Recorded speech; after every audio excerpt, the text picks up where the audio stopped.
bixin lahaa abaalmarinta waa gudoomiyaha Sara waxa loo soo gaabiyay Somali Arts and Advocacy Maxamed Cabdi Sandere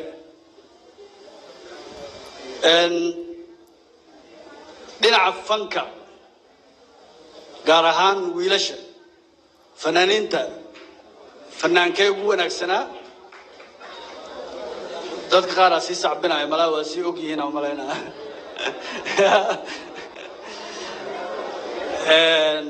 dabcan ma ogin cid ay noqon doonto laakiin magacyada la soo xulay waxay ahaayeen Maxamed Tobanle Nuur Kalsooni Mukhtaar Shariif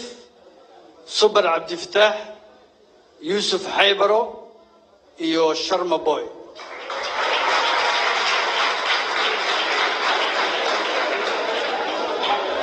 dabcan Maxamed ayaa abaalmarintaas eegi doona magaca hoos ku qoran yahay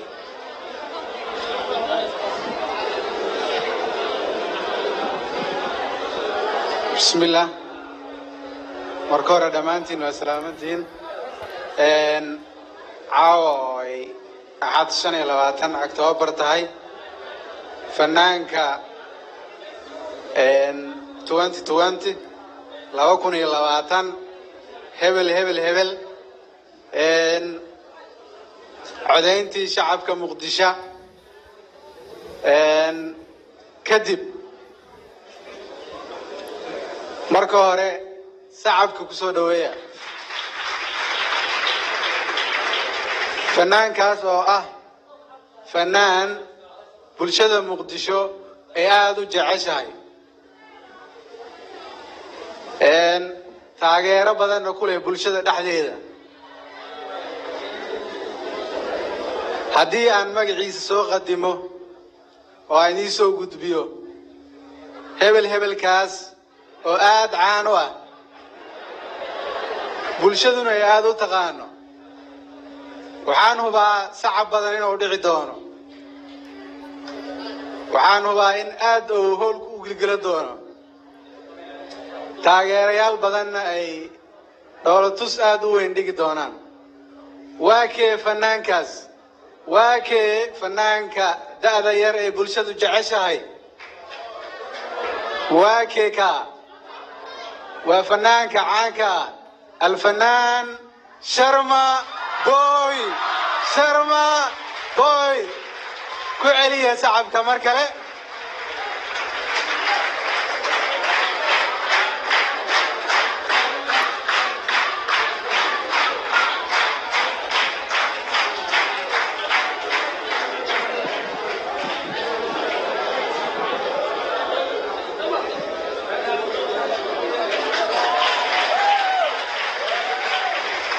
sidee u aragtaa garashada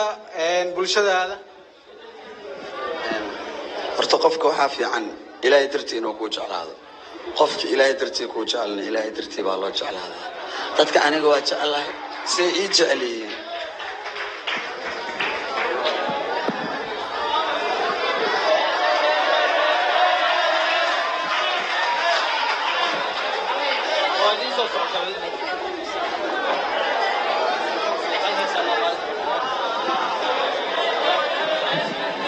طبعا وكادي يا شرما بوي ديار ودي هي قرشانا هو هاي انه هيسو marka ha hor dhicina sharma waa maadsan yahay intaan idin heesin ka hor waxaan rabaa horta Soomaaliya hore u tiray qof labisana daaragtid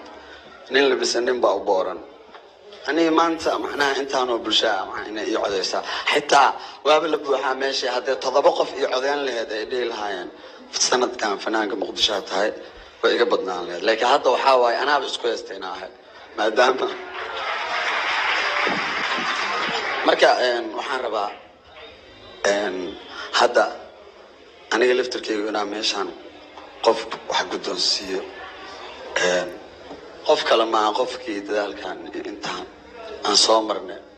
xoogaan mas'uulka ka ahaa Salim Kiski saaxiibkii kaameramankiga editingkiga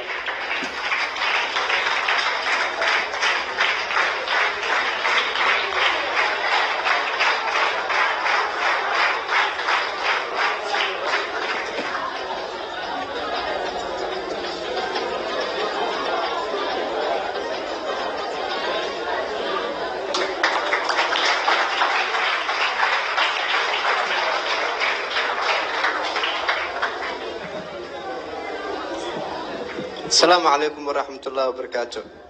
وأود ما سنتين دمانتين شرم بوي سأوقع عدسين.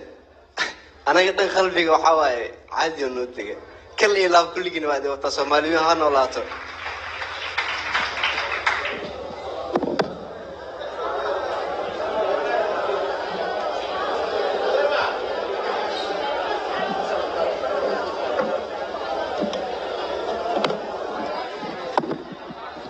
waayahay sharma boy farxadda ka badad dabcan sawaxankii u dhacay waa maqlayseen marka xoogaa yar inuu soo yara dego isagoo wuxuu leeyahay anoo saan u faraxsan hees kama daba qaadi karin marka aan yara sugno haddii alle yaa markuu soo laabto heestaas waa noo diyaar insha allah markana waxaan u yeeraynaa best journalist wariyaha ugu wanaagsan waa kee wariyaha ugu wanaagsan magaalada muqdisho sida magaca ka muuqata Soomaaliya oo dhan maaha waa magaalada muqdisho waxaa la soo nominate gareeyay oo la soo magacaabay guddiyo loo saaray ay soo saareen magacyada kala ah Cabdulqaadir Ciise Aways R Faadumo Cabdulqaadir Maxamed Cabdinaasir Sofaysane Maxamed Ciise Koona iyo Xuseen Cabdulle Maxamed tiimkaasi qof ka mid ah ayaa dabcan ku guuleystay abaalmarintaas halkan waxaan jeclaan lahaa in wasiirka warfaafinta iyo dalxiiska dowladda federaalka Soomaaliya intan iyo laba kale oo soo socotaba uu noo bixiyo wasiirka waxaan ka codsanayaa inuu halkan soo istaago sidoo kale wasiir ku-xigeenkana Cabdiraxmaan Yuusuf Cumar Cadaala maadaama labada warbaahintii ay yihiin hogaankii warbaahinta dalka saddexdaas abaalmarin ayaan ka codsanaynaa inay iyagu bixiyaan ilaa hadda ma garanayno cidda heli doonta dabcan tiimka waxaan ka codsanayaa inay soo dhiibaan best journalist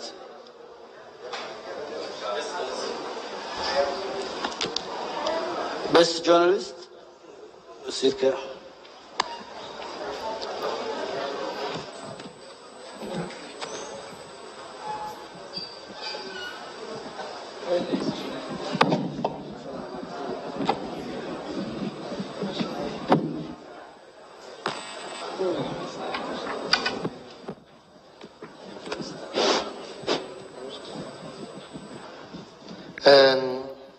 وسلامتين marka hore halkan waxaan ka sheegi doonaa wariyihii ugu fiicnaa sanadkan magaalada Muqdisho kala kuma noqon doona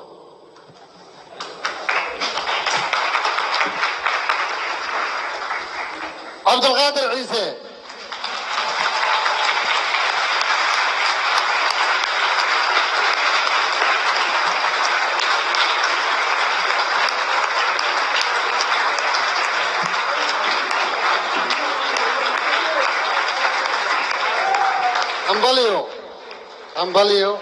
Ambalio.